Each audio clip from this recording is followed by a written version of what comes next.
उठा सकते हैं। आई बात समझ में? और आप लोग को तो यहाँ पर मिल ही रहा है, जो बाहरी बच्चा है उनको भी फायदा मिल सकता है। ओके तो चलिए, कल के क्लास में हम लोग देखे थे living things, non living things, ठीक है। और प्राकृतिक वस्तु, मानव निर्मित वस्तु और सेंस ऑर्गन सब देखे थे ना। चलिए, आज के क्लास में हम लोग रिवीजन करते हैं। क्लास में हम लोग पढ़े थे कि हम लोगों का शरीर यानी किसी भी जीवों का जो शरीर है उसका निर्माण कैसे होता है। ये क्लास में पढ़े थे। ठीक है, देख लीजिए किसी भी जीवों का शरीर का निर्माण कैसे होता है। खास करके आप ये जो घर बना हुआ है देख रहे हैं ना। जिस प्रकार इस घर को बनाने के लिए एक एक ईंट को जोड़ा जाता है और एक एक ईंट जोड़ने के बाद जो है एक बड़ा सा घर बन जाता है, बनता है कि नहीं? ठीक उसी प्रकार प्रत्येक जीवों के शरीर का जो निर्माण है, चाहे वो पेड़ पौधे हो, चाहे वो मानव हो या कोई भी जीव हो, उसके शरीर में सबसे छोटा जो अंग होता है, सबसे छोटी कोशिका होता है। ठीक है, सबसे छोटा चीज होता है वो होता है कोशिका। क्या होता है? कोशिका। आई बात समझ में? तो कोशिका जो है हमारे शरीर की सबसे छोटी इकाई है। ठीक है, इस प्रकार घर में एक एक ईंट लगने से घर बन जाता है, उसी प्रकार हमारे शरीर में एक एक कोशिका लग जाने से हमारे शरीर का निर्माण हो जाता है। आई बात समझ में? तो कहता है कि एक से अधिक कोशिका जब मिलता है तो एक उत्तक बनता है। क्या बनता है? क्या बनता है? उत्तक को इंग्लिश में टिश्यू बोलते हैं। क्या बोलते हैं? क्या बोलते हैं? एक से अधिक कोशिका मिल गया तो क्या बना? एक उत्तक बना। क्या बना? टिश्यू बना। ठीक है, एक से अधिक उत्तक जब मिलेगा तब क्या बनेगा? एक ऑर्गन बनेगा, यानी एक अंग बनेगा। आई बात समझ में? एक से अधिक उत्तक यानी टिश्यू मिलेगा तो क्या बनेगा? एक अंग बनेगा। आई बात समझ में? जैसे आँख, कान, नाक, हाथ, पैर, ये सारे क्या है हमारे शरीर का? अंग। एक से अधिक अंग जब आपस में मिलेगा तब क्या बनेगा? एक अंग तंत्र बनेगा। क्या बनेगा? एक अंग तंत्र। क्या बनेगा? अंग तंत्र। ठीक है, एक से अधिक अंग के मिलने से हमारे शरीर में क्या बनता है? एक अंग तंत्र बनता है। ठीक है, और कई सारे अंग तंत्र जब एक साथ हमारे शरीर में रहते हैं तो शरीर का निर्माण होता है। किसका निर्माण होता है? ठीक है। अब सवाल आता है कि हमारे शरीर में कितने अंग तंत्र हैं? नहीं, तो आप लोगों को पता होना चाहिए हमारे शरीर में कई अंग तंत्र है। ठीक है, जैसे में छोटू बताइए कौन कौन सा अंग तंत्र है? श्वसन तंत्र, ब्लड ट्रांसपोर्ट परिवहन तंत्र, रिप्रोडक्टिव सिस्टम जनन तंत्र, एक्सक्रीटरी सिस्टम उत्सर्जन तंत्र, मस्कुलर सिस्टम पेशीय तंत्र, स्केलेटल सिस्टम कंकाल तंत्र, इम्यून सिस्टम रोग प्रतिरोधक तंत्र, एंडोक्राइन सिस्टम अंतःस्रावणीय तंत्र, एक्सोक्राइन सिस्टम बाह्य स्रावणीय तंत्र, इम्यून सिस्टम नर्वस सिस्टम तंत्रिका तंत्र। क्या बात है, एक बार छोटू के लिए कुल मिला के देख लीजिए। सारे बच्चों को ये पता है कि हमारे शरीर में कितने सिस्टम है। पहला सिस्टम है डाइजेस्टिव सिस्टम। कौन सा सिस्टम? यानी पाचन तंत्र। इसका मतलब क्या होता है? हम लोग जो भोजन ग्रहण करते हैं उसका पाचन करने का काम कौन करता है? Digestive system. कौन करता है? दूसरा है रिस्पायरेटरी सिस्टम यानी श्वसन तंत्र। क्या है? श्वसन तंत्र यानी रिस्पायरेटरी सिस्टम। तो ये जो रिस्पायरेटरी सिस्टम है इसके अंतर्गत हम लोग क्या करते हैं? श्वसन की क्रिया करते हैं। क्या करते हैं? और सांस छोड़ना। आई बात समझ में? तीसरा सिस्टम है हमारे शरीर में परिवहन तंत्र। कौन सा तंत्र? परिवहन तंत्र यानी सर्कुलेटरी सिस्टम। ठीक है, इसका काम है पूरे शरीर में ब्लड को भेजना। क्या काम है? पूरे शरीर में ब्लड को भेजना। और मुख्य रूप से परिवहन तंत्र का जो अंग है वो है हृदय। क्या है? हृदय। यानी हृदय ही एक ऐसा अंग है जो हमारे पूरे शरीर में ब्लड को भेजने का काम करता है। आई बात समझ में? और इसके बाद है आपका एक्सक्रेटरी सिस्टम यानी उत्सर्जन तंत्र। उत्सर्जन तंत्र का काम है शरीर से दूषित पदार्थों को बाहर निकालना। क्या काम है? शरीर से दूषित पदार्थों को बाहर निकालना। क्या काम है? शरीर से दूषित पदार्थों को बाहर निकालना। यानी कि हमारे शरीर में दूषित पदार्थ को निकालने का काम मुख्य रूप से किडनी करता है। कौन करता है? किडनी। कौन करता है? किडनी। यानी आपसे पूछा जाए कि मुख्य रूप से हमारे शरीर में एक्सक्रेटरी ऑर्गन कौन सा है, तो बोलना है किडनी। क्या है? किडनी। क्योंकि जितना भी चीज हम लोग खाते पीते हैं उसको छानने का काम कौन करता है? किडनी। किडनी। यहाँ एक सवाल आता है कि अगर आपसे पूछा जाए कि हमारे शरीर में ब्लड को शुद्ध कौन करता है? कौन करता है? कौन करता है? आई बात समझ में? इसके बाद है हमारे शरीर में एक मस्कुलर सिस्टम। क्या है? Muscular system. मस्कुलर सिस्टम का मतलब हुआ पेशीय तंत्र। क्या हुआ? और एक सिस्टम है स्केलेटल सिस्टम। क्या है? Skeletal system. स्केलेटल सिस्टम यानी कंकाल तंत्र। क्या है?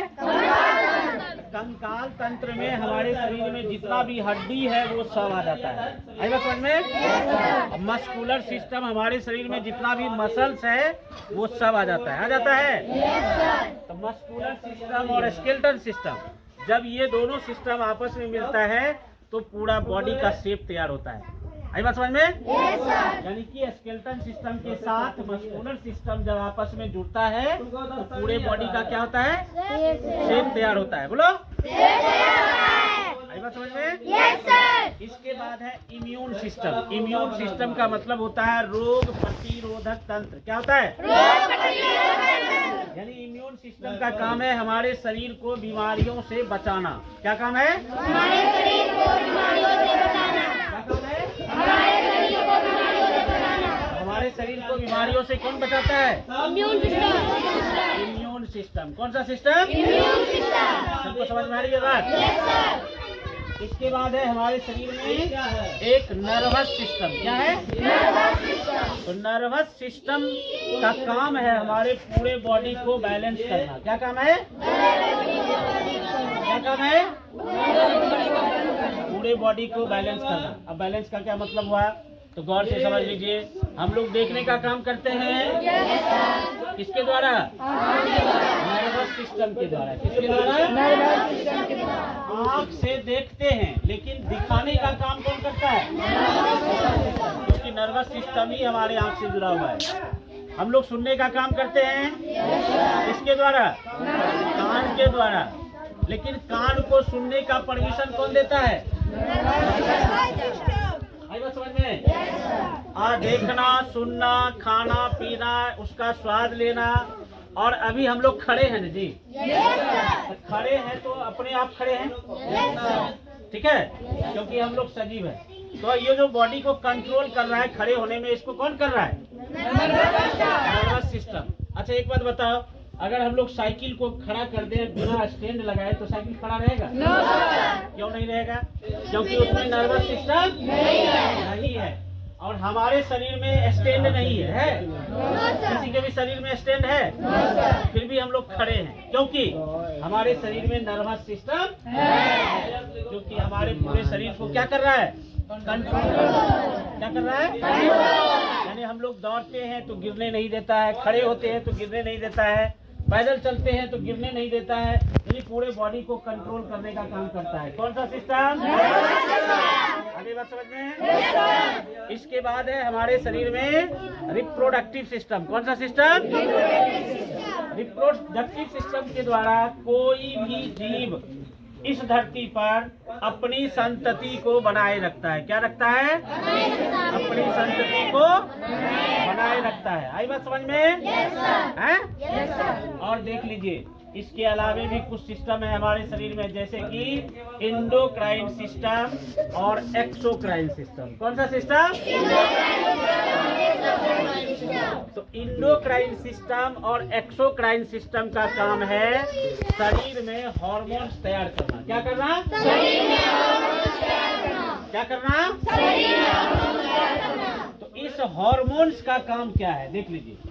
अब एक समय होगा कि आप छोटा सा बच्चा होंगे, गोद में क्या करने होंगे, नहीं अभी आप लोग इतने बड़े हो गए हैं। ये किसके द्वारा हुआ?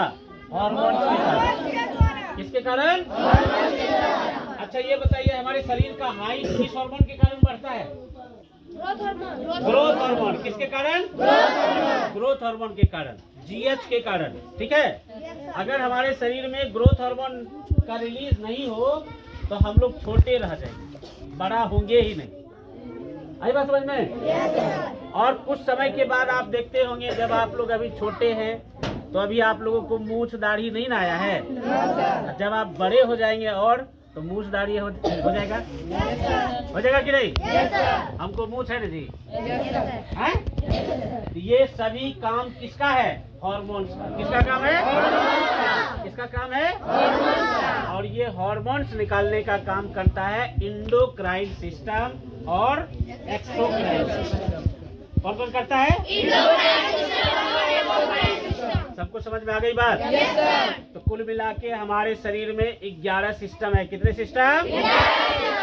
एक बार फिर से बोलिए। Digestive system, respiratory system, circulatory system, nervous system, excretory system, muscular system, skeletal system, immune system and reproductive system. नहीं, और इसके अलावा क्या बताए थे? एक्सोक्राइन और इंडोक्राइन सिस्टम बताए थे। अब आपसे पूछा जाएगा कि आपके शरीर में कितने सिस्टम हैं? एक बार नाम बताइए एक साथ।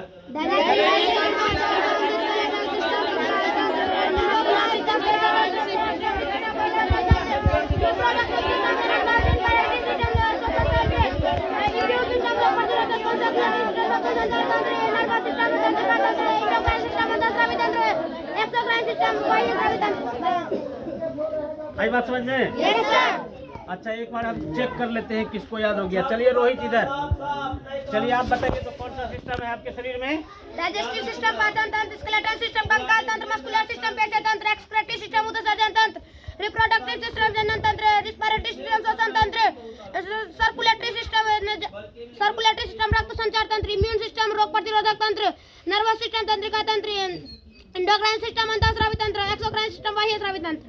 क्या बात है, एक बार जोरदार ताली होना चाहिए रोहित के लिए। Thank you. चलिए ऐसे नहीं होगा, आप लोग देख लीजिए सभी इस वीडियो की मदद से। अब हम चलते हैं किशन के पास। चलिए आप बताइए कितने सिस्टम है? 11। डाइजेस्टिव सिस्टम, पाचन तंत्र, रिस्पिरेटरी सिस्टम, श्वसन तंत्र, एक्सक्रेटरी सिस्टम, उत्सर्जक तंत्र, नर्वस सिस्टम, तंत्रिका तंत्र, इंडोक्राइन सिस्टम, अंतःस्रावी तंत्र, एक्सोक्राइन सिस्टम, बाह्य स्रावी तंत्र, इम्यून सिस्टम, रोग प्रतिरोधक तंत्र, एक्सक्रेटरी सिस्टम, उत्सर्जक तंत्र, मस्कुलर सिस्टम, पेशीय तंत्र, स्केलेटल सिस्टम, कंकाल तंत्र। क्या बात है, जोरदार ताली होना चाहिए एक बार। चलिए इतना ही नहीं, अभी हम और चलते हैं। विश्वकर्मा, चलिए। डाइजेस्टिव सिस्टम, पाचन तंत्र, स्केलेटल सिस्टम, कंकाल तंत्र, मस्कुलर सिस्टम, पेशीय तंत्र, एक्सक्रेटरी सिस्टम, उत्सर्जन तंत्र, रिप्रोडक्टिव सिस्टम, जनन तंत्र, रिस्पिरेटरी सिस्टम, श्वसन तंत्र, सर्कुलेटरी सिस्टम, रक्त संचार तंत्र, इम्यून सिस्टम, रोग प्रतिरोधक तंत्र, नर्वस सिस्टम, तंत्रिका तंत्र, इंडोक्राइन सिस्टम, अंतःस्रावी तंत्र एंड एक्सोक्राइन सिस्टम, बाह्य स्रावी तंत्र। क्या बात है, जोरदार ताली होनी चाहिए। चलिए आप बताइए कितने सिस्टम हैं? 11। हमारा शरीर का निर्माण कैसे हुआ, सबको पता चल गया? हमारे शरीर का निर्माण कोशिका, बोलिए मेरे साथ, कोशिका, उत्तक, अंग और अंग तंत्र के मिलने से होता है। ठीक है? और हमारे शरीर में कितने सिस्टम है सबको पता चल गया? Okay, thank you.